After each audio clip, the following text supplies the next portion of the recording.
अंजलि घर पहुंचते ही सबसे पहले अपने इंश्योरेंस एजेंट को कॉल कर अपने कार के डैमेज के बारे में डिटेल्स देती है। वो पूरी तरह से थक गई थी और उसे लग रहा था कि ये सब कुछ उस स्टोन मैन की वजह से हो रहा है, क्योंकि सुबह उसका चिल्लाना, फिर वो कार इंसिडेंट और बाद में दिन भर उसे ऑफिस में अकेला छोड़ देना, जिसकी वजह से उसे दिन भर ऑफिस में डेस्क वर्क करना पड़ा। उसने टीवी ऑन किया और खाना खाने लगी। टीवी पर जो पहला चैनल उसने लगाया उसमें किसी फिल्म का एक रोमांटिक सीन चल रहा था। हीरो हीरोइन को दीवार से सटाकर उसकी गर्दन पर झुका हुआ था। धीरे धीरे हीरोइन का हाथ हीरो के बालों में उंगलियां फिराने लगता है।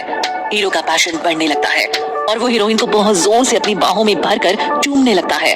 हीरोइन भी उसे गहरे चुंबन का जवाब अपने चुंबन से देती है। अंजलि उस सीन में खोने लगती है। वो अपने आप को और आकाश को इमेजिन करने लगती है। अपने और आकाश की पहली मुलाकात के बारे में सोचने लगती है और उसे एक बात का एहसास होता है कि उनका किस इस फिल्म के सीन से कहीं ज्यादा पैशनेट था। ये सोचकर अंजलि को खुद में शर्म आ जाती है। वो अनजाने में सोचने लगती है, आकाश अभी कहाँ होगा, क्या कर रहा होगा। तभी उसका मोबाइल रिंग होता है और जिसका कॉल था वो देखकर उसके पूरे शरीर में मानो बिजली का करंट सा दौड़ जाता है। इस वक्त इसने कॉल क्यों किया होगा? वो आकाश का कॉल था। झट से फोन उठाया और जवाब दिया। हेलो, आकाश पूछता है। क्या तुम घर पहुंच गई? हाँ, क्यों? अंजलि पूछती है। क्या तुमने दिया हुआ सारा काम खत्म कर लिया है? क्योंकि मुझे रिपोर्ट सुबह जल्दी चाहिए। आकाश पूछता है। अंजलि जवाब में कहती है, हाँ, सुबह आपके डेस्क पर मिल जाएंगे। टीवी पर मॉर्निंग साउंड की आवाज तेज आने लगती है। आकाश कहता है, ये कैसी आवाज है? कुछ नहीं। अंजलि जल्दी से साउंड म्यूट करती है और ओके बाय कहकर फोन काट देती है। कमाल है, मिस्टर आकाश सहगल की भी क्या टाइमिंग है। अंजलि खुद में बड़बड़ाती है, ओ गॉड, आपने तो उसके सामने मेरी नाक कटवाने की जैसे कसम ही खा रखी है। फिर थोड़ा हैरान होकर अंजलि बोलती है, सीरियसली, इसने मुझे इस वक्त सिर्फ इसलिए कॉल किया कि वो जान सके कि मैंने अपना काम खत्म किया है कि नहीं। ये बात तो आकाश भी समझ नहीं पाता कि उसने अंजलि को इस वक्त क्यों कॉल किया था। वो अपने आप को ही समझ नहीं पा रहा था। तभी अली रेस्ट रूम से बाहर आते हुए आकाश की ओर देखता है कि आकाश कुछ परेशान लग रहा है। तुम इस वक्त इतना क्यों सोच रहे हो? This is so unlike you Akash. Akash के सामने बैठते हुए अली कहता है। दोनों आज क्लाइंट के साथ मीटिंग में पूरे दिन बिजी थे। उन्हें एक पेचीदा केस मिला है जिसमें आकाश को लगता है कि लड़की रॉन्गली अक्यूज्ड हो रही है। दिन भर पुलिस और बाकी सारे सबूतों से गो थ्रू होने के बाद आकाश को पूरी गारंटी है कि ये केस वही जीतेगा और हर बार की तरह इस बार भी आकाश डिफेंड कर रहा था, जिसमें वो माहिर है। दोनों डिनर करने बाहर आते हैं। आकाश, ये सब तभी होता है जब तुम्हें वो करना नहीं होता जो तुम कर जाते हो। अली बोलकर सोचने लगता है कि इसने ऐसा क्या किया है जो उसे नहीं करना चाहिए था। अगर तुम्हारा हो चुका हो तो क्या हम घर चलें? आकाश अली को पीछे छोड़े ही निकलने लगता है। अली उसका पीछा करते हुए, मेरे लिए रुको, कहता है। अली के इस आवाज से कुछ ही दूरी पर बैठे एक ओल्ड मैन उनकी तरफ देखता है जो अपने इम्पोर्टेंट क्लाइंट के साथ डिस्कशन कर रहे थे। जैसे ही उन्होंने अली और आकाश को देखा तो वो अपने क्लाइंट से कहने लगे, ये तो आकाश सहगल है, सिद्धिविनायक लॉ फर्म का ओनर। उनके साथ बैठे उनके यंग क्लाइंट नीरव चोपड़ा ने भी पीछे मुड़कर देखा और कहा, मैं इन्हें जानता हूँ लेकिन कभी मिला नहीं हूँ। नीरव चोपड़ा एक बड़ा बिजनेस टाइकून है जो अपने पापा का बिजनेस संभालता है। वो काफी होनहार और हैंडसम दिखने वाला बिजनेस ओनर है। नीरव फिर से आकाश की ओर मुड़कर देखता है और सोचता है कि ये सिद्धिविनायक लॉ फर्म का यंग ओनर है और उसकी सक्सेस को एडमायर करता है। मिस्टर जडेजा आकाश के ऊपर सिद्धिविनायक लॉ फर्म के ऊपर अपना डिस्कशन आगे बढ़ाते हुए नीरव से कहते हैं, सर, आपकी कंपनी के सारे legal proceedings Siddhivinayak law firm ही डील करती है, जो पूरी तरह से आकाश सहगल ही संभालता है। वैसे रुद्र लॉ फर्म भी काफी अच्छी और जानी मानी है। सिद्धिविनायक लॉ फर्म से ज्यादा एक्सपीरियंस भी है। Yes, Rudra law firm. Nirav सोचने लगता है वो जल्द ही रुद्रा लॉ फर्म को अपनी हथेलियों के नीचे हासिल कर लेगा और जब ऐसा हुआ तो ये वकीलों के लिए सबसे पॉपुलर फर्म बन जाएगी। नीरव के पास सबसे अच्छे वकील होंगे और फिर सिद्धिविनायक लॉ फर्म की कंपैरिजन में कहीं ज्यादा बेहतर होंगे। वो बहुत जल्द सिद्धिविनायक लॉ फर्म के साथ कम्पीट करने की उम्मीद कर रहा था। अगले दिन अंजलि अपने ऑफिस पहुंच जाती है। ऑफिस में पहुंचते ही वो देखती है कि आकाश उससे भी पहले आकर बैठा हुआ है। रिपोर्ट करते हुए आकाश के एक्सप्रेशन देखकर अंजलि सोचती है, ये इतनी जल्दी इसीलिए आया है कि देख सके कि मैंने अपना काम पूरा किया है या नहीं। क्या ये मेरे काम से खुश नहीं है? गुड मॉर्निंग, तुम आज जल्दी आए हो, पूछने के अंदाज में वो बोलती है। आकाश अंजलि को सर से पैर तक देखता है जैसे स्कैन कर रहा हो। आकाश की आंखें बड़ी होती हैं जब वो देखता है कि अंजलि ने शॉर्ट स्कर्ट पहना हुआ है जिसमें सामने से एक कट भी है और देखता है कि अंजलि के लेग्स बड़े ही सेक्सी लग रहे हैं। अंजलि को ऐसे ही आउटफिट पसंद है जो उसके सेक्सी लेग्स को एक्सपोज कर सके। तुमने किसी लॉयर को इतने छोटे स्कर्ट्स पहने हुए देखा है कभी? आकाश फिर से अपने डॉक्यूमेंट्स पढ़ने लगता है। अंजलि को उसकी बात का गुस्सा भी आता है और बुरा भी लगता है। क्या ये मुझे कंट्रोल कर रहा है कि मैं क्या पहनूं या ना पहनूं? यस, मैं पहनती हूँ, अनॉयड अंजलि जवाब देती है। उसके हिसाब से उसने जो कपड़े पहने थे वो उसके लिए डिसेंट ही थे। अंजलि जरूर अच्छी लॉयर बनने वाली थी और उसी तरह से बिहेव करती थी। अगर वो सही हो तो आकाश लगभग 31 साल का है और इसीलिए शायद आकाश कंजर्वेटिव है। वो देखती है कि आकाश उसे बिल्कुल भी रिस्पॉन्ड नहीं कर रहा। अंजलि बाहर निकल जाती है, अपने कैबिन में आकर बैठती है और सोचने लगती है, मेरा ड्रेस मुझे बहुत पसंद है और मैं इसमें प्रिटी लगती हूँ। छोड़ो, ये नहीं समझ पाएगा। डोंट टेल मी मेरी स्कर्ट की वजह से ये दिन भर चिड़चिड़ करेगा। अपनी कुर्सी पर बैठते समय अंजलि अनजाने में अपनी स्कर्ट को एडजस्ट करते हुए बुदबुदाती रही। थोड़े समय बाद मीनल उसे इन्फॉर्म करती है कि आज भी आकाश सर बाहर जाने वाले हैं। अंजलि ये सुनकर सोचती है कि आज भी उसे वही डेस्क वर्क करना पड़ेगा। तभी उसे आकाश का कॉल आता है। अंजलि झट से कॉल रिसीव करती है। मैं 1 घंटे में निकल रहा हूँ और तुम भी मेरे साथ चल रही हो, सो बी रेडी। आकाश के ये कहने से अंजलि खुश हो जाती है। यस, मैं रेडी हूँ। अंजलि हाँ में जवाब देती है और फोन रखते ही लगभग चिल्लाती है, yes I am going out finally. समय गुजरता है। अंजलि हर मिनट टाइम देखती रहती है। जब 1 घंटा पूरा होता है तब चेयर से उठती है और आकाश के कैबिन में जाकर कहती है, आई एम रेडी। आकाश अंजलि के एक्साइटमेंट को देखकर अच्छा फील करता है और एक पॉजिटिव वाइब महसूस करता है। आकाश उठकर चलने लगता है और अंजलि भी उसके पीछे चलती है। अंजलि देखती है कि अली उसके साथ नहीं है और वो पूछती है, क्या अली हमारे साथ नहीं आ रहा? वो क्यों आएगा? जब तुम मेरे साथ हो तो तुम ही मुझे असिस्ट करोगी। आकाश जवाब देता है, कैसा रोबोट जैसा है ये? अंजलि सोचती है। अंजलि अब अपने शब्दों को अपग्रेड करते करते आकाश को नए नए और अजीब अजीब नाम देने शुरू करती है। वो दोनों क्लाइंट से और विटनेस से मिलने निकल जाते हैं। आकाश पर्सनली क्लाइंट्स के घर जाता है क्योंकि कभी कभी वो लॉ फर्म में जाने से डरते हैं क्योंकि उन्हें लगता है कि वो शायद किसी से पीटे जाएंगे और शायद मारे भी जाएंगे। एक विटनेस तो एक हाई स्कूल का लड़का था जिसे आकाश ने कॉफी शॉप में बुलाया था। हाई स्कूल का लड़का अपने 2 दोस्तों के साथ आता है और दोनों के सामने आकर बैठ जाता है। उनमें लगभग आधा घंटा डिस्कशन चला। आकाश की नजर उस हाई स्कूल के लड़के पर जाती है जो कंटिन्यूअसली अंजलि के पैर की तरफ देख रहा था। आकाश ये देखकर फ्रस्ट्रेट हो जाता है कि वो लड़का अंजलि के ओपन लेग्स देखकर मुस्कुरा रहा है और बातचीत के दौरान अंजलि के बारे में और भी जानना चाहता है। आकाश काफी चिढ़ जाता है। अंजलि ने उन लड़कों से बेपरवाह होकर बात की जैसे कुछ भी अनयूजुअल नहीं था और इस बात से आकाश और भी फ्रस्ट्रेट हो जाता है। आकाश और अंजलि इनफ डिस्कशन खत्म कर कार में बैठ जाते हैं और आकाश अंजलि से कहता है, नेक्स्ट टाइम जब हम फील्ड वर्क करने जाएंगे तब कुछ ढंग का पहन लेना। वो ये बात क्यों नोटिस नहीं कर पाती कि उसके ओपन लेग सबका अटेंशन कैच करते हैं, यहाँ तक कि हाई स्कूल के भी लड़के भी जो उसके साथ फ्लर्ट करने के लिए तैयार थे। बट मैंने जो पहना है मैं उसमें कंफर्टेबल फील करती हूँ। अंजलि ने आकाश को काउंटर किया, लेकिन मैं अनकंफर्टेबल हूँ। आकाश बोलना चाहता था लेकिन उसने इसके बजाय एक गहरी सांस ली। आकाश ने अपनी आंखें बंद कर ली और बोलने से थोड़ा पहले खुद को शांत करने के लिए गहरी सांस ली। मैं सिर्फ एक बार ही ये कहूंगा, अंजलि, मीनल कल तक तुम्हारे घर में एक कबर्ड की अरेंजमेंट कर देगी जहां तुम बाहर जाने के लिए कुछ ढंग का पहन सको, ऐसे कपड़े रखो। मैं नहीं चाहता कि मेरे सवालों पर ध्यान देने के बजाय क्लाइंट तुम्हारे पैरों को देखकर डिस्टर्ब हो। अगर तुम ऐसा नहीं कर सकती तो ऑफिस में ही रहो और डेस्क जॉब करती रहो। आकाश ने डिक्लेयर किया। अंजलि को आकाश की बातों का बुरा लगता है। वो चाहे तो आकाश को जवाब दे सकती थी लेकिन वो बात के सीरियसनेस को समझती है और आगे बहस नहीं करती। हाँ, क्योंकि अगर कभी पुलिस रिपोर्ट में कुछ मिस होता है तो बातचीत करके और चीजें सॉर्ट हो जाती हैं। अगर तुम सच में केस जीतना चाहते हो तो तुम्हें इन सब बातों पर ध्यान देना पड़ता है। कभी कभी तुम्हें विटनेस के साथ अपनी पहचान छिपाकर बोलना होता है। आकाश ने समझाया और जोर दिया, इसलिए मैंने तुम्हें अगली बार पैंट की तरह कुछ कंफर्टेबल पहनने के लिए कहा है। दैट्स ओके, मैं शॉर्ट्स के साथ भी लीड्स फॉलो कर सकती हूँ। मुझे पैंट्स या जीन्स बिल्कुल भी पसंद नहीं। अंजलि ने अपनी बात कही। अंजलि को पैंट या जीन्स पहनना बिल्कुल भी पसंद नहीं क्योंकि उसे लगता है कि उसके हिप्स बिल्कुल भी अट्रैक्टिव नहीं है और जब भी वो ड्रेस चूज करती है तो जानबूझकर ऐसी शॉर्ट्स लेती है ताकि लोग उसकी बॉडी के किसी भी पार्ट को नोटिस करें मगर उसके हिप्स को नहीं। और जीन्स या पैंट बिल्कुल उसकी बॉडी टाइप को सूट नहीं करते। आकाश ने अंजलि को देखा और उसके करीब आने लगता है। अंजलि कार में पीछे होने लगती है मगर आकाश आगे ही बढ़ता रहता है। एक पल के लिए अंजलि अपनी आंखें बंद कर लेती है। आकाश उसके होठों के पास आकर रुक जाता है।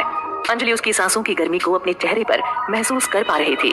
आकाश अंजलि की तेज धड़कनों के साथ उसके सीने के उतार चढ़ाव को कुछ पलों तक देखता है, फिर धीरे से बोलता है, मैं एक्चुअली शॉर्ट्स और मिनी स्कर्ट पहनने वाली लड़कियों से नफरत करता हूँ। अंजलि आंखें खोलकर जवाब देती है, सो तो तुम ऑफिस में रहकर डेस्क वर्क ही करो। आकाश पीछे होकर कहता है, मुझे अपने साथ फील्ड वर्क पर जिद्दी इंटर्न को बाहर लाने की कोई जरूरत नहीं है। उसे शायद अब अपने कपड़े पहनने का तरीका बदलना पड़ेगा। अंजलि परेशान हो जाती है। उसे अपने खिलाफ कोई भी चीज मंजूर नहीं होती, चाहे वो अपनी माँ की बातें हो या फिर काम से रिलेटेड ड्रेस के बारे में हो। खुद की वर्ल्ड में जीने वाली अंजलि को छोटी छोटी चीजों में कॉम्प्रोमाइज करना पड़े, ये उसे बिल्कुल भी मंजूर नहीं था। कार का ये सफर अंजलि और आकाश के बीच की दूरियों को क्या कम कर पाएगा? क्या अंजलि अपने आप को बदलेगी? क्या आकाश अंजलि के लिए अनजाने ही पॉजिटिव होने लगा है? आगे जानने के लिए सुनते रहिए पैशन वाला प्यार ओनली ऑन पॉकेट FM। अगले दिन सुबह मीटिंग में जाने के रास्ते में अंजलि और आकाश कार में अपने नए केस के बारे में डिस्कस कर रहे थे। दूसरी तरफ टीना अपने नए काम को लेकर परेशान थी। उसके मैनेजर ने उससे कहा, तुम्हारे इस झूठे नेटवर्क पर केस करने की वजह से और एरोगेंट बिहेवियर की वजह से तुम्हारे हाथ से नए काम निकल जा सकते हैं टीना, और शायद ब्यूटी सी का कॉन्ट्रैक्ट भी तुमसे छिन जाएगा। शायद तुम्हें जॉबलेस घूमना पड़े। ऊपर से तुम आकाश सहगल को भी परेशान करना बंद करो। टीना भी थोड़ी सी परेशान हो जाती है, लेकिन फिर भी अपने मैनेजर से कहती है, मैं तो किसी से एरोगेंट बिहेव नहीं करती, मुझे पता है किसके साथ कैसा बिहेव करना चाहिए। मैनेजर टीना की चिंता में बोलती है, शायद उसे खबर मिली है कि ब्यूटी सी का कॉन्ट्रैक्ट अब टीना कंटिन्यू नहीं कर पाएगी। ब्यूटी सी प्राइवेट लिमिटेड के ऑफिस में मिसेस ओबेरॉय यानी माया अपने ऑफिस में पहुंची और कुछ इंपॉर्टेंट फाइल्स में बिजी हो गई। वो एक डाउन टू अर्थ महिला थी जिन्होंने अपने ब्रांड को अकेले ही हाई लेवल पर लाने के लिए बहुत एफर्ट्स किए थे। जब उनका मार्केटिंग मैनेजर नॉक कर उनके कमरे में आया तब माया ने एक और फाइल उठाई। मैनेजर ने माया को ग्रीट किया और पूछा, मैडम क्या आपने मिस टीना का कॉन्ट्रैक्ट कैंसिल करने का ऑर्डर दिया है? टीना की मैनेजर माया के मैनेजर को अच्छी तरह से जानती थी और वो बस कंफर्म करना चाहती थी कि कोई मिसअंडरस्टैंडिंग तो नहीं हुई है। उन्होंने पहले ही सब कुछ तैयार कर लिया है और यहाँ तक कि कॉन्ट्रैक्ट करने से बहुत पहले मिस टीना की शूटिंग भी शेड्यूल कर ली है। नो, मैंने नहीं किया, माया ज्यादा डिटेल्स ना देते हुए कहती है। मैनेजर ने राहत की सांस ली। मिस टीना का नाम उस समय लाइमलाइट में था क्योंकि उन्हें बदनाम करने की कोशिश करने वाले फेमस नेटवर्क के मामले में नेटिजन से बहुत सिंपैथी मिली हुई थी। माया का कहना था कि टीना के एड के बाद उनके प्रोडक्ट्स मार्केट में और भी चलेंगे। ओबेरॉय के मैनेजर जल्द ही टीना के मैनेजर को सूचित करती है, that was just a misunderstanding, हम जल्द ही शूटिंग शुरू करेंगे। टीना के मैनेजर जल्द ही ये खबर टीना को सुनाती है। टीना और टीना के मैनेजर दोनों खुश हो जाते हैं। टीना को तसल्ली महसूस होती है कि वो ब्यूटी सी कंपनी को रिप्रेजेंट करेगी। अंजलि और आकाश अभी भी बाहर हैं। लंच का टाइम हो चुका है, इसलिए दोनों एक रेस्टोरेंट में रुकते हैं। अंजलि को ये खामोशी बिल्कुल भी पसंद नहीं आ रही थी। वो चुप्पी तोड़ना चाहती थी लेकिन समझ ही नहीं पा रही थी कि कैसे करे। दोनों में चल रहे टेंशन से अंजलि काफी असहज हो रही थी। अंजलि और आकाश बगैर एक दूसरे से बात किए हुए अपना खाना ऑर्डर करते हैं। कोइंसिडेंटली कुछ टेबल छोड़कर टीना और उसकी मैनेजर सोफी भी लंच करने उसी रेस्टोरेंट में आए हुए थे। टीना आकाश और अंजलि को आते हुए देखती है। उसे दोनों को साथ में देखकर बहुत ज्यादा जलन होती है। वो समझ ही नहीं पाती कि अंजलि आकाश को क्यों पसंद है। वो तो उसे केवल पैसों के लिए इस्तेमाल कर रही है। टीना सोफी से कहती है, oh look who is here Sophie, Akash lunch करने यहाँ आया है, मैं अभी उसे मिलकर आती हूँ। टीना बहुत एक्साइटेड होकर सोफी से पूछती है, पहले ये बताओ मैं सामने बैठी उस लड़की से ज्यादा अच्छी दिख रही हूँ ना? क्या मैं हर मामले में उससे बेहतर नहीं हूँ? I am beautiful, sexy, successful और मेरा अच्छा स्टेटस भी तो है। उस लड़की से ज्यादा तो मैं ही डिजर्व करती हूँ आकाश को। सोफी आकाश और अंजलि की तरफ देखती है और टीना की बात को समझ जाती है। तुम ये सब क्या कर रही हो टीना? ये सब तुम्हारी पब्लिसिटी और इमेज के लिए अच्छा नहीं है। कम ऑन टीना, दुनिया में और लड़के भी तो हैं जो तुम्हारे आगे पीछे करते हैं। उसके बारे में फैंटेसाइजिंग करना छोड़ दो। सोफी ने टीना को लगभग डांटा। उसने देखा कि टीना आकाश को लेकर बहुत जुनूनी हो गई है, शायद इसलिए कि उसे उसको अपनी ओर अट्रैक्ट करने में मुश्किल हो रही थी, जबकि अधिकतर लड़के उसे मिलते ही उसमें इंटरेस्ट लेने लगते थे। टीना सोफी की बातों पर ध्यान न देते हुए चेयर से उठ जाती है और आकाश की टेबल की ओर बढ़ती है। हेलो आकाश, मैंने देखा कि तुम भी यहाँ लंच करने आए हो कोइंसिडेंटली। मैं भी उस टेबल पर बैठी हूँ। इफ यू डोंट माइंड, क्या मैं तुम्हारे साथ बैठ सकती हूँ? मुझे केस के बारे में कुछ डिस्कस करना है। टीना अपनी प्यारी सी आवाज में पलके झपकाकर आकाश से बात करती है। अंजलि टीना के एक्सप्रेशन देखकर समझ जाती है कि इसके दिमाग में जरूर कुछ न कुछ पक रहा है और बीइंग आकाश गर्लफ्रेंड उसे कुछ बोलना जरूरी है। अंजलि आकाश की ओर से बोलती है, you see miss Tina, my boyfriend is a gentleman और उसे किसी वुमेन के साथ रूड होना बिल्कुल भी पसंद नहीं, तो वो ऑनर मैं लेना चाहती हूँ। तुम हमें जरूर डिस्टर्ब करोगी क्योंकि ये ऑफिस आवर्स नहीं है और अगर तुम देख सको तो ये एक प्राइवेट लंच है। अगर तुम्हें सच में कुछ इंपॉर्टेंट बात करनी है तो तुम्हें मेरे बॉयफ्रेंड के सेक्रेटरी से अपॉइंटमेंट के लिए बात करनी चाहिए और तुम यहाँ से जाओ क्योंकि हमें अपना क्वालिटी टाइम स्पेंड करना है। Thank you. अंजलि आकाश की ओर देखती है और चाहती है कि आकाश भी उससे कुछ बोले। वो उसे इशारा करती है लेकिन उससे पहले कि आकाश कुछ बोले टीना वहाँ से चली जाती है। सोफी टीना से कहती है, क्यों उन दोनों की डेट खराब कर रही हो Tina? How disgraceful act it was. Tina को समझ ही नहीं आ रहा था कि वो अपना गुस्सा कहाँ निकाले। वो इंडस्ट्री की सबसे फेमस लड़की थी, कोई भी उसके लिए कुछ भी कर सकता था, लेकिन वो आकाश के लिए पागल थी और अंजलि से जेलस। पर वो ये एक्सेप्ट नहीं कर सकती थी कि अंजलि जैसी नोबडी उसे इग्नोर करे और उस पर हंसे। टीना गुस्से से पागल हुए जा रही थी। मैं आकाश को दिखा दूंगी कि अंजलि कैसी लड़की है, टीना अपने आप में बड़बड़ाती है। तुम देखना सोफी, आकाश जल्द ही मेरा होगा। सोफी टीना से सुनती है और सिर्फ अपना सिर हिलाती है। हाँ में हाँ मिलाना सोफी की मजबूरी थी। टीना उस अंजलि और आकाश के दिखाए गए फेक अफेक्शन के पब्लिक डिस्प्ले से अपने दांत बीच रही थी। आकाश अंजलि के बिहेवियर से काफी खुश हुआ था। उसने सारी सिचुएशन खुद हैंडल की थी। अंजलि आकाश के प्लेट में सर्व करते हुए कहती है, ये सब मैं तुम्हारी उस एडमायरर के लिए कर रही हूँ जो अभी मुझे घूर रही है। मैं उसे इरिटेट करना चाहती हूँ और वो हो भी रही है।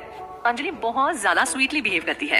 अंजलि स्पून आकाश के मुंह की ओर बढ़ाते हुए खालों का इशारा करती है। क्या तुम चाहते हो कि वो तुम्हें फिर से ज्यादा परेशान करे और मुझे भी? Just open your mouth. Akash awkwardly खाने के लिए अपना मुंह खोलता है और डरता है कि कोई देख तो नहीं रहा। डोंट वरी, तुम्हारी लॉयल एडमायरर को छोड़ के कोई और हमें नहीं देख रहा, अंजलि कहती है। आकाश सच में टीना की ओर देखता है तो वो उनकी ओर ही देख रही थी। अंजलि सही कह रही थी और फिर आकाश भी अंजलि को अपने हाथों से खिलाने लगता है। अंजलि को थोड़ा ऑकवर्ड लगता है। ये पहली बार है कि कोई लड़का उसे अपने हाथों से खिला रहा है। अंजलि इन्हीं ख्यालों में खोई हुई थी कि अनजाने में आकाश की उंगली उसके दांतों के बीच आ जाती है। आकाश की हल्की आवाज से अंजलि को अपनी गलती का एहसास होता है। वो झट से अपना मुंह खोल देती है, लेकिन आकाश अपनी उंगली फिर भी नहीं हटाता। पता नहीं क्यों, पर जब भी अंजलि के होठों पर उसकी नजर जाती है तो वो कुछ खो सा जाता है। उसकी 2 उंगलियां अभी भी अंजलि के मुंह के अंदर थी और उसका हाथ उसके निचले होठ को स्पर्श कर रहा था। अंजलि के बदन में एक सिरहन सी कौंध जाती है। एक पल के लिए वो अपनी पलकें झुका लेती है। आकाश को उसकी ये अदा बहुत अच्छी लगती है। थोड़ी सी टॉमबॉयिश अंजलि अभी एक शर्मीली गर्लफ्रेंड की तरह बिहेव कर रही थी। अंजलि अपना हाथ आकाश के होठों के पास ले जाती है, उसके मुंह पर लगे खाने को अपने हाथ से साफ करती है। Stop that. आकाश मना करते हुए पीछे हो जाता है और बोल पड़ता है। अब अंजलि आकाश के चेहरे पर अनकंफर्टेबल लुक एंजॉय कर रही थी। मेरे ड्रेसिंग पर और मेरी खूबसूरत टांगों पर अनवांटेड कमेंट करने पर यही सजा है, अंजलि ने अपने मन में बोलकर इस सिचुएशन का मजा लिया। अंजलि बोलती है, व्हाट? टीना जैसी डेस्पो को सबक सिखाने के लिए ये करना जरूरी है? उसे ये बिल्कुल अच्छा नहीं लगता कि वो जिसे लाइक करती है वो किसी और लड़की को डेट करे, खासकर मुझ जैसी लड़कियों को तो हरगिज नहीं। तुम ओवर रिएक्ट कर रही हो, आकाश जवाब देता है। अंजलि हंस पड़ती है और अपनी बात पूरी करते हुए बोलती है, नहीं, मैं ओवर रिएक्ट नहीं कर रही हूँ। मैं तुमसे बेट लगाती हूँ कि टीना मेरे खिलाफ कुछ ना कुछ साजिश जरूर कर रही है। जल्द ही वो मेरी लाइफ को हेल बनाने की कोशिश जरूर करेगी और इसके बदले में तुम्हें मुझे कॉम्पनसेट करना होगा। Compensate like what? आकाश पूछता है। डोंट वरी, मैं तुमसे अपने करियर से रिलेटेड ही मांगूंगी, अंजलि बोलती है। आकाश कहता है, तुम बहुत श्योर लग रही हो सकता है आगे टीना कुछ भी ना करे। फिर तो और भी अच्छा है, मुझे कम परेशानी होगी, अंजलि आकाश की बात का जवाब देती है। लेकिन अंजलि को पूरा यकीन था कि टीना कुछ तो जरूर करेगी। अंजलि ऐसे लोगों से मिल चुकी है जो किसी के एरोगेंस के विक्टिम बन जाते हैं। उसने देखा है कि एक लड़की ने कुछ पाने के लिए उसका पूरा परिवार बिखेर कर रख दिया। वैसे वो पूरी तरह से उसका फॉल्ट नहीं था, उसमें सिर्फ उसकी गलती नहीं थी, लेकिन जिस आदमी ने इसे होने दिया वो भी उतना ही रिस्पॉन्सिबल था। ज्यादातर मैन ही कमजोर होते हैं और वुमेन अक्सर उनकी कमजोरी।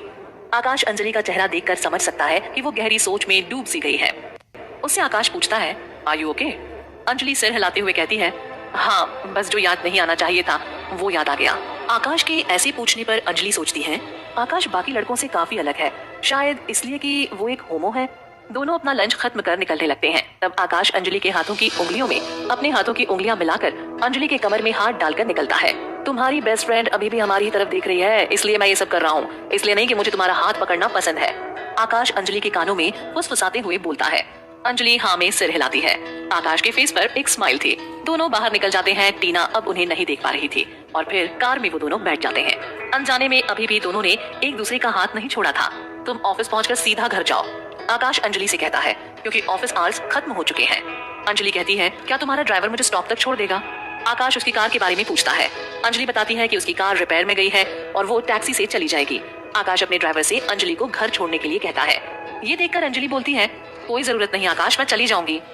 आकाश उसकी ओर मुड़कर कहता है, अगर तुम मेरे अच्छे इंटेंशंस को इनकार करते हुए एक और वर्ड आगे बोलोगी तो मैं तुम्हें कल क्लाइंट विजिट पर नहीं ले जाऊंगा। अंजलि चुपचाप आकाश की बात मानती है। आकाश के चेहरे पर विनिंग एक्सप्रेशंस थे। उसे उस वक्त बहुत खुशी हुई थी कि अंजलि ने उसकी बात मान ली। लड़कियों से बात मनवाना इतना भी मुश्किल नहीं। आकाश मन ही मन खुश हुआ। आकाश अंजलि से पूछता है, तुम कल ऑफिस कैसे आओगी? टैक्सी से, अंजलि जवाब देती है। आकाश कहता है, तुम मेरे साथ अप डाउन कर सकती हो जब तक तुम्हारी कार नहीं आ जाती। वैसे भी मैं पूरे वीक फील्ड वर्क ही करूंगा तो तुम्हें आसानी से पिक कर सकता हूँ और हम दोनों का घर सेम रूट पर है। ड्राइवर ये बातें सुनकर सोचता है, इतनी इंपॉर्टेंट प्रोग्रेस की रिपोर्ट करने के लिए उसे जल्द ही फिर अली से एक बोनस मिलेगा। और हाँ, याद रखना, हमें इस वीकेंड पापा से मिलने जाना है। अंजलि का दिल जोर से धड़कने लगता है। क्या वो आकाश के पापा के सामने ये गर्लफ्रेंड का नाटक कर पाएगी? क्या आकाश को अंजलि की कंपनी पसंद आने लगी थी? आगे जानने के लिए सुनते रहिए पैशन वाला प्यार, ओनली ऑन पॉकेट FM।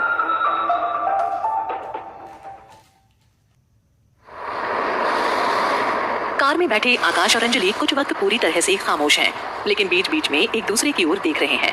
आकाश ने हमेशा महसूस किया है कि वो अपनी लाइफ में होने वाली हर चीज को समझता और जानता है। वो ये समझ नहीं पा रहा था कि कैसे वो एक लड़की की ड्रेसिंग के बारे में कमेंट कर सकता है और ऐसे मामलों में अपना दिमाग खो सकता है। उसने अंजलि के साथ बातचीत को और ज्यादा प्रोफेशनल बनाने का फैसला किया। और इसीलिए उसने अंजलि के साथ कार में केस डिस्कस करने स्टार्ट किए। आकाश ने अंजलि को कुछ इंपॉर्टेंट पॉइंट्स और विटनेसेस के बारे में बताया जिनसे वो आज मिल चुके थे। अंजलि ने ध्यान से सुना और अब वो देख सकती थी कि आकाश इतना सक्सेसफुल लॉयर कैसे बना। उसने एक लॉ फर्म को शुरू से ही खुद ही संभाला और उसे इस लेवल पर ले आया। आकाश जब जब अंजलि की ओर देखता तब तब वो अंजलि के होठों को और भी प्यार से और करीब से देखना चाहता। उसकी निगाहें उसके होठों पर बार बार पड़ती। अंजलि की उसके साथ क्लोजनेस और उसकी सुकून देने वाली खुशबू ने पूरी ताकत से उसके सेंसेस पर हमला कर दिया। आकाश के दिमाग में थॉट फ्लैश हुआ कि शायद ये असल में अंजलि की सेंट ही थी जो उसे अपनी ओर खींच रही थी। तभी कार अचानक जोर से रुक गई। अंजलि की पूरी बॉडी उछलकर आकाश से जा टकराई। क्या हुआ राजेश? आकाश ड्राइवर से पूछता है। उसकी बाहें किसी सॉफ्ट चीज में लिपटी हुई थी। वो अंजलि का चेस्ट था और उसने अनजाने में उसके सॉफ्ट चेस्ट को अपनी बाहों में कसकर पकड़ रखा था। अंजलि का पूरा शरीर ब्रेक में उछल पड़ा और वो आकाश के चेस्ट पर अपना चेहरा रखकर गिर पड़ी। आउच! अंजलि दर्द से चिल्लाई। वो थोड़ा ऊपर उठकर देखने की कोशिश करती है और अपना एक हाथ आकाश के शोल्डर पर रखती है और दूसरी हाथ से सीट पर जोर देकर खुद पुश करती है और उसे अपने चेस्ट पर कुछ हार्ड फील होता है। वो देखती है कि वो आकाश के ऊपर पूरी तरह से चढ़ी हुई है। फिर से दोनों एक दूसरे के बहुत ज्यादा करीब थे। जब जब अंजलि उठने की कोशिश करती तब तब आकाश के चेस्ट से जोर से टकरा जाती। इसका सीना चट्टान की तरह है। ये अपने वर्कआउट को कितना टाइम देता है? अंजलि मन में कहती है। सॉरी सर, एक बूढ़ी औरत कार के सामने आ गई, राजेश जवाब देता है। आकाश भी बूढ़ी औरत को देखता है। वो बाहर निकलने ही वाला था कि तभी उसे रास्ते पर एक दूसरा लड़का आकर रोड क्रॉस करने में मदद करता है और देखता है कि वो उससे माफी मांग रहा है। राजेश हड़बड़ी में पीछे देखता है तो अंजलि और आकाश को उस इंटीमेट पोजीशन में देखता है। मन ही मन वो खुश होता है कि अली सर को ये खबर सुनकर तो बहुत मजा आएगा, लेकिन जल्द ही संभल जाता है कि आकाश उसे देख ना ले। अंजलि की जैसे शरीर में ताकत गायब सी हो गई थी। दोनों एक दूसरे की आंखों में डूब गए थे। वो आकाश को बहुत करीब से देख रही थी। अंजलि को समझ नहीं आ रहा था कि वो क्या करे। तभी आकाश संभलकर अंजलि के कमर में हाथ डालकर उसे ऊपर करता है और फिर उसके शोल्डर को आराम से पकड़ के सीट पर नॉर्मल पोजीशन में बिठाता है। अंजलि के अपने सीट पर नॉर्मल बैठते ही उसने अपनी वियर्ड फीलिंग्स को दूर कर दिया और उसने उस पर तुरंत काबू पा लिया। फिर उसने अपने शोल्डर के चारों ओर आकाश की बाहें देखी। उसने धीरे से उसका हाथ हटाया और उससे थोड़ी दूर बैठ गई। थोड़ी देर दोनों में ऑकवर्डनेस फैली। Where are we? अंजलि ने ऑकवर्डनेस तोड़ते हुए पूछा। अंजलि ने खिड़की के बाहर देखा कि वो अपने घर पहुंच गई है। दोनों की बातों में उन्हें वक्त का पता ही नहीं चला था। बाकी डिस्कशन हम कल कंटिन्यू कर लेंगे। आकाश अंजलि का घर आ गया ये जानकर बोलता है। थैंक्स फॉर लिफ्ट, कल मिलते हैं। अंजलि आकाश और राजेश दोनों को बाय कहती है। आकाश डोर ओपन करने के लिए अंजलि की साइड में झुकता है। अंजलि अपना हाथ बताकर कहती है, मेरे हाथ हैं, मैं खोल लूंगी। अंजलि कार से उतरती है। आकाश राजेश को चलने के लिए कहता है। अंजलि घर पहुंचते ही अपने बैग को सोफे पर फेंक देती है। अपने शूज लगभग पैरों में से ही उछालकर फेंक देती है। वो बहुत थक गई थी और उसे भूख भी लगी थी, लेकिन अब उसे खाना बनाने का बिल्कुल मूड नहीं था। तभी वो अपने फ्रेंड दिनेश को कॉल करती है। मैं तुम्हारे शॉप पर बाद में जरूर आऊंगी, मेरे लिए डिनर बना दोगे? दिनेश की हाँ सुनकर वो बहुत खुश हो जाती है। अंजलि फिर से उठकर अपने रूम में जाती है। अपनी नाइट ड्रेस में आती है। तभी उसके लैपटॉप से बीप सुनाई देती है। देखती है कि उसे एक मेल आया है। मेल को चेक करती है। मेल की डिटेल्स पढ़ते ही उसकी आंखें खुली की खुली रह जाती हैं। 2 बार अपने मेल को चेक करती है और फिर उसकी माँ की कंपनी के सेक्रेटरी मीशा को कॉल करती है। ये मैं क्या देख रही हूँ मीशा? मैंने तुमसे कहा था कि मिस टीना के साथ जो कॉन्ट्रैक्ट है वो कैंसिल कर दिया जाए। मैं अभी भी देख रही हूँ कि वो अपने कॉन्ट्रैक्ट में इन है। कैसे? अंजलि मिशा से पूछती है। अंजलि अक्सर अपने माँ के डिसीजन में कोई पार्टिसिपेशन नहीं दिखाती, लेकिन इस बार मामला टीना का था। उसे टीना को सबक सिखाना था और वो चाहती थी कि उसकी माँ की कंपनी को एक ऐसी लड़की बिल्कुल भी प्रेजेंट ना करे जो मुझसे ठीक से बात भी ना करती हो और मुझे कम समझती हो। आई एम सॉरी मैम, मैं मार्केटिंग मैनेजर से बात करती हूँ। मैंने उनको इस बारे में साफ साफ बताया था। ऑल राइट, जल्द से जल्द ये मैटर सॉर्ट करो। किसी भी तरह से ये कॉन्ट्रैक्ट प्रोसीड नहीं होना चाहिए। इस साल ब्यूटी सी को स्नेहल रिप्रेजेंट करेगी, टीना नहीं, समझी? और मैटर सॉर्ट होते ही मुझे कॉल करो। इस बार किसी ने भी टीना का नाम इस कॉन्ट्रैक्ट में लिया तो उसे मुझसे डायरेक्ट मिलने के लिए कहना। अंजलि ब्यूटी सी कंपनी की न्यू सीओओ थी। हालांकि उसे बिल्कुल नहीं बनना था, पर उसकी माँ ने उस पर अपनी बातों की ट्रिक से उसे टेम्पररी सीईओ बनने के लिए मजबूर किया। अंजलि की माँ हमेशा चाहती थी कि अंजलि उसके बिजनेस में इन्वॉल्वमेंट दिखाए, मगर अंजलि को ये बिल्कुल मंजूर नहीं था। अंजलि अपना नाम खुद कमाना चाहती थी। अंजलि सेक्रेटरी के मेल का और दिनेश से मंगाए हुए फूड का वेट करते हुए बेड पर लेट जाती है। आकाश भी अपने घर की ओर निकल जाता है। ट्रैफिक की वजह से वो सीधा डिनर टाइम पर ही पहुंचता है, जहां उसके पिताजी उसका वेट कर रहे होते हैं। मैंने सुना है कि अंजलि तुम्हारी फर्म में इंटर्नशिप कर रही है और वो भी तुम्हारे डायरेक्ट सुपरविजन में। आकाश के पिताजी कुछ भी पता ना होने के एक्सप्रेशन से बोलते हैं। आकाश बिल्कुल जवाब देना नहीं चाहता क्योंकि वो जानता है कि अंजलि के बारे में उन्हें सब कुछ पता है। अली और डैड दोनों हमेशा कुछ न कुछ प्लानिंग करते ही रहते हैं। फिर भी आकाश जवाब देता है, यस वो मेरी नई इंटर्न है और वो अच्छी लर्नर भी है, तो इसलिए मैं चाहता हूँ डैड कि अब आप जल्द से जल्द हेल्दी हो जाएं एंड आई होप आप मुझे किसी ऑकवर्ड डेट पर जाने के लिए ब्लैकमेल ना करें। आकाश के इस बात पर पूजा हंस पड़ती है। What's funny पूजा, तुम्हारा भाई 31 साल का है और वो किसी लड़की की तरफ मुड़कर तक नहीं देखता, और ऐसा होते हुए तुम चाहती हो कि मैं तुम्हारे बारे में सोचूं। आकाश के डैड पूजा के उसके हंसने पर कहते हैं, नो डैड, आपको भाई को ही प्रायोरिटी देनी चाहिए और मैं भाई से ज्यादा केपेबल हूँ। मैं सही कह रही हूँ ना अली? पूजा अली की ओर देखकर कहती है। अली पूजा की बातों पर बिल्कुल भी ध्यान नहीं देता। अली, जब लड़की की बात आती है तो मुझे पूरा यकीन है कि तुम उसके साथ रिश्ते को स्टेबल रखने में उसकी मदद करोगे। अंजलि ओबेरॉय मेरे बेटे के लिए परफेक्ट मैच है। मुझे लगता है कि वो आकाश के टेम्पर को संभाल सकती है। स्टॉप इट डैड, हम लोग यहाँ डिनर कर रहे हैं या मेरी लव लाइफ का डिस्कशन? आकाश सीरियस टोन में बोलता है। अली भी आकाश को चिढ़ाना चाहता था, लेकिन तभी उसका जेस्चर देखकर आकाश उसकी ओर धमकाने वाली नजर से देखता है। अली शांत बैठ जाता है। अली को वो दिन याद आता है जब आकाश उसे पूजा को असिस्ट करने के बारे में धमकी देता है। आकाश के पास यही सबसे अच्छा तरीका है अली को चुप करने का। ये देखकर आकाश खुश हो जाता है कि अली ने कुछ नहीं कहा। डैड, मुझे पता है कि मैं क्या कर रहा हूँ और मुझे अली की कोई जरूरत नहीं, वो अपनी लव लाइफ को तक संभाल नहीं पाता। अब अली से ये सब एक्सपेक्ट कैसे कर सकते हैं? आकाश ने सरकास्टिकली बोलकर अली की बोलती बंद कर दी थी। पूजा फिर से एक बार जोर से हंस पड़ती है। उसे भी अली को चिढ़ाना पसंद था। अली उनके साथ पला बड़ा है। आकाश के पिता और अली के पिता दोनों काफी अच्छे दोस्त थे। अली के पिता की डेथ के बाद अली आकाश के पिताजी के साथ रहता। अली उनके लिए बेटे जैसा था और आकाश के लिए अपने छोटे भाई जैसा। मगर पूजा उसे भाई नहीं मानती थी। पूजा का उसकी ओर एक अलग अफेक्शन था। जब उसने अली को ये बताया तब अली खुश नहीं हुआ था, बल्कि और भी दूर हो गया था। पूजा इस मामले में काफी वोकल और फ्री थी। मैंने तुमसे कहा था भाई, अली को मुझे सौंप दो, तुम्हें उसकी जरूरत नहीं लेकिन मुझे है, और तुम्हारी कॉम्पिटेंट सिस्टर को अली असिस्ट करे, इसमें तुम्हें कोई एतराज नहीं होना चाहिए। पूजा अपने भाई से कहती है। वो हर वक्त सबके सामने अली के अफेक्शन को दिखाने की अपॉर्चुनिटी ढूंढती रहती है और आकाश उससे हमेशा कहता है, ask Ali not me. I know. Pooja Ali की ओर पाउट करते हुए कहती है और मन ही मन कहती है, तुम जल्द ही मेरे हो जाओगे अली। आकाश के पिता को भी ये बात पता थी। पूजा 27 साल की थी और बिजनेस अच्छा खासा संभाल लेती थी, लेकिन वो उन दोनों के बीच में कुछ बोलना नहीं चाहते थे। उनको सिर्फ आकाश की फिक्र थी। जो भी हो, मैं अंजलि ओबेरॉय से मिलने के लिए बहुत एक्साइटेड हूँ। आखिर मेरे बेटे को उसमें इंटरेस्ट आया है तो वो कोई ऑर्डिनरी लड़की जरूर नहीं होगी। आकाश के पिता अटेंशन अपनी तरफ लाकर कहते हैं। डिनर टेबल पर कुछ वक्त साइलेंस होता है। आकाश अपने आप को लकी समझ रहा था क्योंकि उसके पिताजी अब अंजलि के बारे में बात नहीं कर रहे थे। उसकी जिंदगी में अब अंजलि ये नाम बार बार दोहराया जा रहा था। थोड़ी देर के साइलेंस के बाद पूजा आकाश से पूछती है, भाई क्या आप नीरव चावला को जानते हैं? आकाश सोचने की कोशिश करता है मगर उसे याद नहीं आता। क्यों? पूजा से वो पूछता है। वो रुद्रा लॉ फर्म को हफ्तों से अपने कंट्रोल में लाना चाहता था और उसने फाइनली ऐसा कर लिया। आपको नहीं पता? पूजा आगे बोलती है। पूजा ने आज सुबह ही न्यूज में देखा था कि वो एक अच्छा बिजनेसमैन ही नहीं बल्कि एक मोस्ट एलिजिबल बैचलर है जिसके पीछे लड़कियां लार टपकाती है। क्या मुझे सच में पता होना चाहिए पूजा? आकाश पूछता है। हाँ भाई, बल्कि उसकी फ्यूचर प्लान्स भी आपको पता होने चाहिए। वो एक कंपटीशन हो सकता है आपके लिए।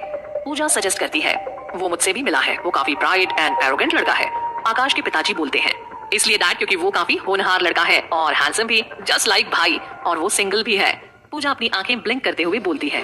उसे तुम्हारे फ्यूचर हस्बैंड बनाने के बारे में क्या सोचती हो पूजा? पिताजी जानबूझकर बोलते हैं। पूजा ये सुनते ही अली की तरफ देखती है और जानने की कोशिश करती है कि उसका रिएक्शन क्या है, मगर वो कुछ नहीं बोलता। अक्सर ये टॉपिक उठने पर वो साइलेंट रहना ही पसंद करता है। पूजा कहती है, क्यों नहीं डैड, भाई का कंपटीशन होने से अच्छा वो अपनी फैमिली का पार्ट हो जाएगा और मुझे वो लड़का काफी कॉन्फिडेंट लगता है जो मेरी ब्यूटी और ब्रेन को सबके सामने अप्रिशिएट जरूर करेगा। ये सुनते ही अली के मुंह का निवाला बाहर पड़ता है और अली खांसने लगता है। उसे पूजा की बातों का फर्क पड़ा था। मैंने जो कहा, अगर तुम मुझसे अग्री नहीं करते तो बोलो अली, तुम्हारे बोलने से बहुत कुछ बदल जाएगा। पूजा उसकी आंखों में आंखें डालकर कहती है। अली थोड़ा सा चिढ़कर बोलता है, अगर तुम नहीं चाहती कि मेरा दम घुटकर मैं मर जाऊं तो बकवास करना बंद करो प्लीज। आकाश खुश हो जाता है कि कुछ समय के लिए ही सही, मगर मुझ पर किसी का ध्यान नहीं है। घर का माहौल देखकर आकाश के दिमाग में वीकेंड डिनर का ख्याल आता है। क्या उसे वो डिनर कैंसिल कर देना चाहिए? क्या आकाश अपने पिता से ये बात कह पाएगा? क्या होगा जब अंजलि आकाश के घर में कदम रखेगी? क्या अंजलि अपना बदला लेगी? क्या होगा जब पूजा और इसके पिता के सामने अंजलि आएगी? आगे जानने के लिए सुनते रहिए पैशन वाला प्यार only on pocket FM. Dinner खत्म कर आकाश अपने कमरे में निकल जाता है। वो आज के कामों से बहुत थक चुका था, लेकिन समझ नहीं पा रहा था कि उसे नींद क्यों नहीं आ रही। आकाश बेड पर लेट जाता है, सोने की कोशिश करता है मगर सो नहीं पाता। जब भी वो सोने के लिए आंखें बंद करता तब उसे अंजलि के ग्लॉसी लिप्स दिखते। वो बेड पर लेटे लेटे सीलिंग की तरफ देखता है तो वहाँ भी उसे अंजलि के पिंक लिप्स दिखते हैं। अंजलि के वही पिंक एंड ग्लॉसी लिप्स जिसे आकाश ने कई बार बहुत करीब से देखा है और छुआ था। सीलिंग पर लिप्स देखते हुए आकाश को नींद आ जाती है और वो गहरी नींद में सो जाता है। सुबह आकाश जब जल्दी ऑफिस पहुंचता है तो देखता है कि अंजलि भी ऑफिस में है। उसकी आंखें चौड़ी की चौड़ी रह जाती हैं। वो जब अंजलि को एक शर्ट ड्रेस जो ऑफ शोल्डर थी उसमें देखता है, उसकी नजरों में ड्रेस बहुत ही ज्यादा शॉर्ट थी। तुमने ये क्या पहन रखा है? आकाश ऊंची आवाज में पूछता है और अंजलि को कवर करने के लिए अपना कोट उतारते हुए उसके करीब आता है। उससे पहले कि आकाश उसे कोट पहनाए, अंजलि उसे प्यार से मगर जोर से धक्का देकर सोफे पर गिराती है। आकाश अंजलि की इस हरकत से सर से पैर तक जम जाता है। अनएक्सपेक्टेड एक्शन की वजह से वो समझ नहीं पा रहा था कि वो क्या करे। तुम ये क्या कर रही हो? आकाश अनकॉन्शियसली पूछता है जब अंजलि आकाश के बहुत करीब आकर बैठती है और अपने हाथों से उसकी गर्दन को अपनी ओर खींचती है। और क्या, तुम्हारे सबसे वाइल्डेस्ट ड्रीम को मैं फुलफिल करना चाहती हूँ, अंजलि आकाश के कान में आह भरी आवाज से बोलती है। आकाश पूरी तरह से फ्रीज हो गया था जब वो देखता है कि अंजलि उसकी उंगलियां उसके चेहरे पर से सॉफ्टली घुमा रही थी। आकाश की बॉडी में हॉट सेंसेशंस होने लगे। आकाश और भी सुन्न हो जाता है जब वो देखता है अंजलि अपनी उंगलियां उसके गालों से लेकर गले तक उसके चेस्ट की तरफ ले जा रही है और वो धीरे धीरे उसके शर्ट के बटन खोल रही है। अंजलि के इतने करीब होने से आकाश पूरी तरह से अपना आपा खो रहा था। अंजलि का सेंट उसे बहुत करीब से आ रहा था। वो जल्द ही वो पोजीशन डोमिनेट करने लगा। उसने अंजलि की आंखों में देखा। उसकी नजर धीरे से अंजलि के होठों पर आकर रुक गई, जिससे अंजलि ने अभी अभी अपनी टंग से गीला किया था। आकाश ने अंजलि को जोर से अपनी तरफ खींचा और उसकी कमर में हाथ रखकर उसे किस करने की पोजीशन में लाया।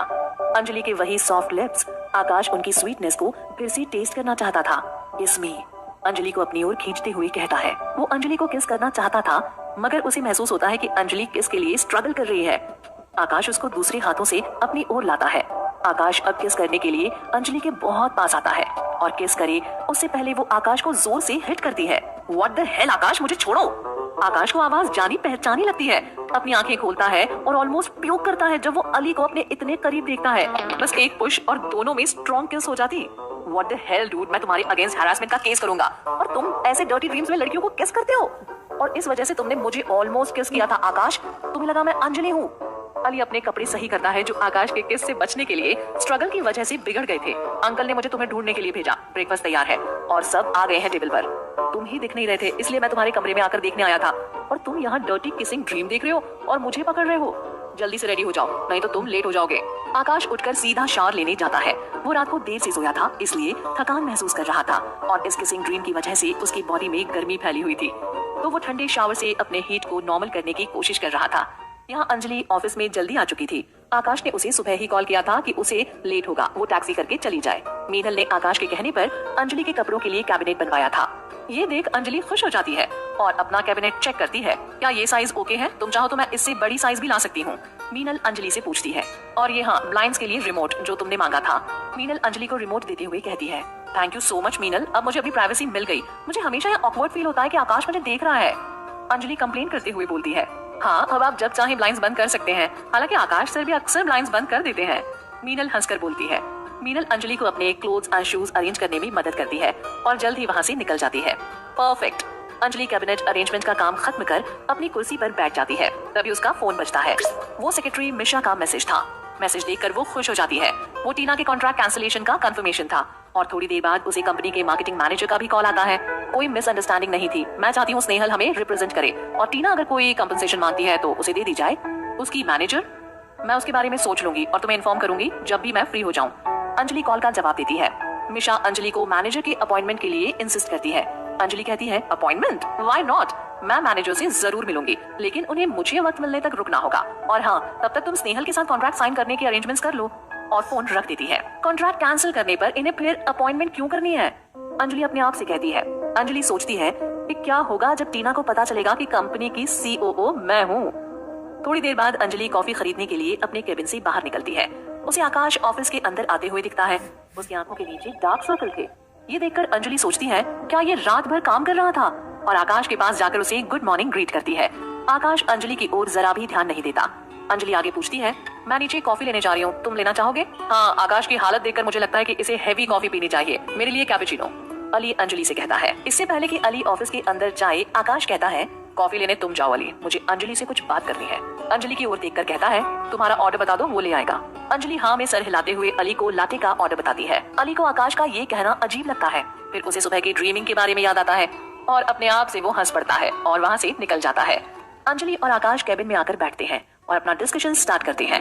टेबल पर केस के डॉक्यूमेंट्स फैले हुए हैं और दोनों एक एक पेपर ध्यान से पढ़ते हैं और एक दूसरे को अपने ओपिनियन शेयर करते हैं। अंजलि नोटिस करती है कि आकाश मिसेस गरिमा के नए केस को लेकर बहुत ज्यादा सीरियस है। वो सोचती है कि आकाश का कोई रिलेशन तो नहीं है मिसेस गरिमा के साथ, क्या हम इनसे आज मिलने जा रहे हैं? अंजलि पूछती है, नहीं आज तो नहीं, लेकिन शायद नेक्स्ट वीक। आकाश सिंपली जवाब देता है। अंजलि अपना अगला सवाल पूछना चाहती थी, लेकिन तभी आकाश को एक कॉल आता है। आकाश उसे रिसीव करता है। ऑफ कोर्स मिस्टर सिन्हा, मैं जरूर आऊंगा, thank you, okay bye. Anjali ने आकाश की बातें सुनी। क्या तुमने कुछ फॉर्मल ड्रेस भी लाए हैं या सिर्फ सेमी फॉर्मल है? आकाश अंजलि से सडनली पूछता है। नहीं, मेरे पास दोनों हैं। क्यों? अंजलि जवाब देकर पूछती है। अंजलि ने दोनों तरीके के कपड़े अपने साथ रखे थे, क्योंकि जैसे आकाश ने बताया था कि हमें उन्हें जरूरत पड़ने पर विटनेस को फॉलो भी करना होता है, जबकि उसने ये पहले भी किया हुआ था कोमल के हस्बैंड को। अंजलि इस सीन के लिए काफी एक्साइटेड हो रही थी कि कब वो किसी को चेज करे। हम आज शाम एक पार्टी में जा रहे हैं। जो केस हमने उनके लिए जीती है, उस खुशी में उन्होंने पार्टी रखी है। मैं तुम्हें गर्लफ्रेंड के तौर पर ले जाना चाहता हूँ, क्योंकि मिस्टर सिन्हा ने मेरी पहले काफी लड़कियों के साथ पेयरिंग की है। आकाश अपने प्लान के बारे में ब्रीफ देता है। ओह ओके, तो मैं तुम्हें वहाँ प्रोटेक्ट करूंगी, अंजलि एक्साइटेड होकर बोलती है। अंजलि की बातों पर आकाश स्माइल करने लगता है। अंजलि ये नोटिस करती है और शायद ये पहली बार था जब आकाश इतनी खुलकर स्माइल कर रहा था। ओह, तुम्हारी स्माइल बहुत खूबसूरत है, तुम्हें हंसते रहना चाहिए, अंजलि भी स्माइल करके कहती है। अंजलि के ये कहने पर आकाश ब्लश करता है। ओह, तो तुम ब्लश भी कर सकते हो, अंजलि चिढ़ाते हुए बोलती है। आकाश स्टेयर करते हुए अंजलि से कहता है, डॉक्यूमेंट्स पर फोकस रखो, हमें 5 PM से पहले काम खत्म करना है। आकाश फिर से सीरियस टोन में आता है। नोटेड। अंजलि भी आकाश की बात मानकर अपने पेपर्स पढ़ने लगती है।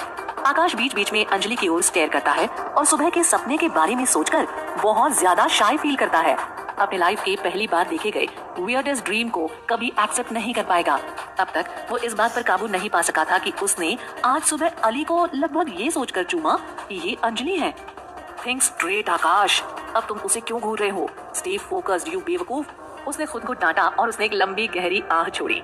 अंजलि तब उठ खड़ी हुई जब आकाश ने उसे काम से फ्री कर दिया और कुछ घंटों तक लगातार बैठने के बाद उसे अकड़न महसूस होने पर उसने अपनी बाहें फैला दी। वो जानती थी कि उसने उसे तैयार होने के लिए और फॉर्मल वेयर पहनने के लिए जल्दी छोड़ा है। अंजलि स्ट्रेचिंग करते हुए नीचे झुकती है, तभी आकाश की नजर उसके क्लीवेज पर पड़ती है। वो तुरंत अपनी नजर फेर लेता है।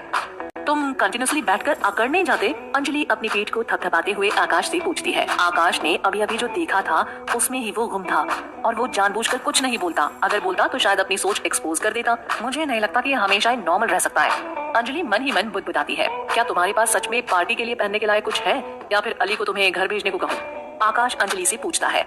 अंजलि थोड़ी पॉज के बाद आकाश से कहती है, हाँ वैसे तो है, क्योंकि अगर घर जाकर तैयार होंगी तो हमें लेट हो जाएगा। मेरा सिर्फ एक ही प्रॉब्लम है, मेरे हेयर एंड मेकअप, क्योंकि वो मुझे खुद करना पसंद नहीं। दैट्स ओके, तुम्हें मेकअप की कोई जरूरत नहीं, तुम्हारी स्किन ऑलरेडी फ्लॉलेस है और बाल भी अच्छे हैं, बस उन्हें खुले ही रहने दो, आकाश कमेंट करता है। आकाश के ये कहने पर अंजलि की आंखें खुली रह जाती है। वो सोचती है कि मैं इसे एक कॉम्प्लीमेंट समझूं या फिर सिर्फ ये मुझे कंफर्टेबल करने के लिए बोल रहा है।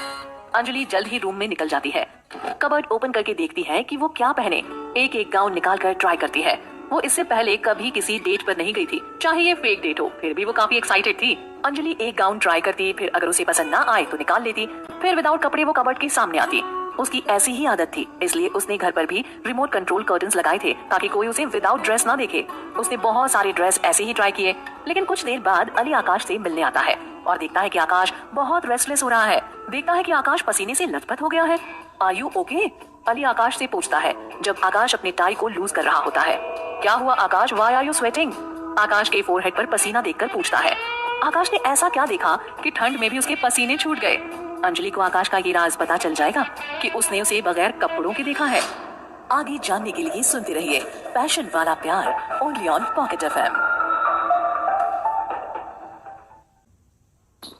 अली आकाश से मिलने के कुछ वक्त पहले आकाश शाम की पार्टी के लिए तैयार होने अपने सीक्रेट रूम में जाता है, जहां 1 वे ग्लास है, और वहां उसने जो देखा उसे अपने आप पर भी यकीन नहीं हो रहा था। दूसरी ओर अंजलि कपड़े चेंज कर रही होती है। उसे नहीं पता कि ये 1 वे ग्लास है। वो बाहर नहीं देख सकती, लेकिन उसे बाहर वाला देख सकता है। उसी तरह आकाश अंजलि को अच्छी तरीके से देख सकता था। अंजलि विदाउट ड्रेस अपने ब्रा और पैंटी में आकाश के सामने खड़ी हुई थी। आकाश ने देखा कि अंजलि की बॉडी कर्व्स काफी अट्रैक्टिव हैं। ना चाहते हुए भी आकाश अंजलि के बिना कपड़ों की बॉडी के हर शेप को निहार रहा था। उसकी बॉडी में अचानक गर्मी दौड़ने लगी थी। वो अंजलि को देखकर अपनी फीलिंग्स को रोक नहीं पा रहा था। Sexy, only word for her. वो झट से बोल पड़ा। ये बोलकर आकाश अपने होश को संभालता है और तुरंत वहाँ से निकल जाता है। अली के केबिन में आकर रुकता है। वहाँ अली नहीं होता। थोड़ी देर बाद अली आता है। अली के आते ही आकाश पैनिक होकर पूछता है, मैंने तुमसे कहा था अंजलि को वन वे ग्लास के बारे में बता दो।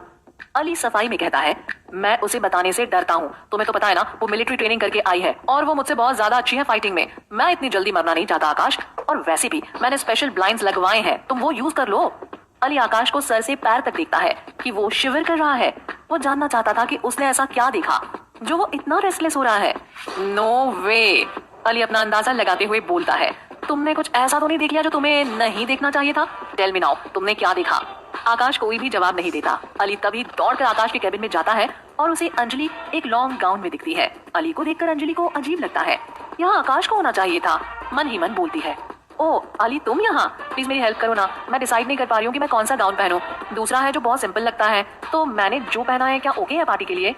अंजलि अली से पूछती है। उसने कुछ आई कैचिंग नहीं पहना था, एक सिंपल सा लॉन्ग गाउन पहना था जिसमें वो अच्छी लग रही थी। आकाश ये सोचकर डर जाता है कि शायद अली अंजलि के सामने कुछ बकवास ना कर दे और झट से अपने आप को संभाल कर अपने केबिन में जाता है। व्हाट बैड, क्या ये पार्टी के लिए अच्छा नहीं है? अंजलि अली के भाव देखकर बोली। उसी वक्त आकाश केबिन में एंटर करता है और अली उसकी ओर देखकर बोलता है, नहीं ऐसी बात नहीं है, मुझे याद आया कि एक पर्सन है जो सबसे अच्छे से डिस्क्राइब कर सकता है तुम्हारी बॉडी गाउन में कितनी अच्छी तरह फिट होगी। कहीं ना कहीं अली समझ गया था कि आकाश ने क्या देखा होगा और आगे बोलता है, आकाश तुम्हें नहीं लगता कि कोई भी गाउन अंजलि के बॉडी को सूट करेगा? आकाश के तो मुंह का पानी छिन गया था। वो खासकर अपने गले को साफ करता है और अली को तेज नजर देता है, मगर अली को बहुत खुशी हो रही थी। उसे एक और बात मिल गई थी जिससे वो उसे चिढ़ा सके। अली एक बार आकाश की ओर और दूसरी बार अंजलि की ओर देखता है और आकाश को आंख मारते हुए बोलता है, मुझे अब निकलना चाहिए, तुम दोनों परफेक्ट लग रहे हो, black and white. Get out Ali. Ali आगे कुछ कहे इससे पहले उसे जाने के लिए कहता है और अंजलि को ध्यान से देखता है। उसने सिंपल गाउन पहना था लेकिन वो खूबसूरत दिख रही थी। आकाश को अब अंजलि किसी भी ड्रेस में पसंद तो आनी ही थी। उसको अंजलि के इस फुल ड्रेस में भी अंजलि का बॉडी शेप दिख रहा था। उसने देखा कि अंजलि ने हल्का सा मेकअप भी किया हुआ है। अंजलि ने सोचा कि आकाश सहगल की रेपुटेशन को सूट होना है तो उसे भी अच्छा दिखना ही पड़ेगा, इसलिए उसने हल्का सा मेकअप किया। आकाश अंजलि की ओर देखते हुए कहता है, लेट्स गो, और हाँ पूरी पार्टी में तुम्हें मेरे साथ ही रहना है। अंजलि अपना सिर हिलाती है और दोनों निकलते हैं। दोनों कार में बैठते हैं। आकाश अपने आप को अंजलि को देखने से रोक नहीं पाता, बीच बीच में अंजलि की ओर देखते ही रहता है। अंजलि की बात ध्यान में आती है। दोनों एक दूसरे से कुछ नहीं बोलते, मगर अंजलि को ये बात परेशान करती है। कहीं ना कहीं वो ऑकवर्ड हो जाती है। इससे पहले कि अंजलि कुछ कहे वो अपने डेस्टिनेशन पर पहुंच जाते हैं, शहर का सबसे बड़ा क्राउन किंग होटल। सबसे पहले आकाश कार से उतरता है और अंजलि को उतरने में मदद करता है। उसे लड़कियों के बारे में एक्सपीरियंस तो नहीं था, मगर मैनर्स जरूर थे। उतरते ही अंजलि से कहता है, रिमेम्बर, हाँ हाँ तुम्हारे साथ ही रहना है। अंजलि आकाश की बात पूरी करती है। अपना हाथ उसके हाथों में लेकर आगे कहती है, डोंट वरी, मैं तुम्हारा साथ नहीं छोड़ूंगी, किसी और के लिए तो बिल्कुल भी नहीं। क्या तुम्हें मेरी क्लोजनेस और टच से अजीब फील नहीं होता, या फिर कुछ ही दिनों में तुम्हें मेरी आदत हो गई है? अंजलि ने फिर बिना किसी हिचकिचाहट के मुस्कुराते हुए कहा, वैसे भी शायद इसलिए कि मैं इतनी पसंद करने जैसी ही हूँ और मुझे गे भी आसानी से पसंद करते हैं। अंजलि को दिनेश का कहना याद आता है कि वो अक्सर कहता है कि उसे अंजलि के साथ अच्छा लगता है। व्हाट? आकाश चौंक गया। उसे यकीन नहीं हो रहा था कि उसने अंजलि को ठीक से सुना है। चलो चलते हैं। अंजलि उसे अंदर खींचकर ले जाती है। अंदर जाते ही मिस्टर सिन्हा स्माइल के साथ ग्रीट करते हैं। पार्टी का माहौल काफी शानदार था। अंजलि पूरी जगह को देखती है। उसे कई लोग नोन लगते हैं। वहाँ उसका दोस्त प्रतीक भी है। उन्हें टेबल पर बैठने के लिए कहा गया। दोनों ने अपना हाथ पकड़ा हुआ था और जाकर टेबल पर बैठ गए। सबको खाना सर्व किया गया। अंजलि को बिल्कुल भी अजीब महसूस नहीं हो रहा था, क्योंकि वो बहुत से जाने पहचाने लोगों में बैठी हुई थी और सब लोग दोनों को एक साथ देखकर खुश हो रहे थे। अंजलि माहौल का मजा ले रही थी। तभी वो देखती है कि स्टेज की तरफ इंडस्ट्री की एक हीरोइन जा रही है और उसे सारे लोग गाने की फरमाइश कर रहे हैं। वो लड़की कोई और नहीं बल्कि टीना थी। टीना को देखकर अंजलि का मुंह गिर जाता है। सीरियसली? वो बड़बड़ाई। उसका खाने पर से ध्यान भी हट जाता है। तुम्हारी एडमायरर भी आई है, वो जल्दी तुम पर अपनी नजरें गड़ाएगी और मुझ पर अपने सींग। अंजलि आकाश की ओर स्पून बढ़ाते हुए कानों में सरकास्टिकली बोलती है।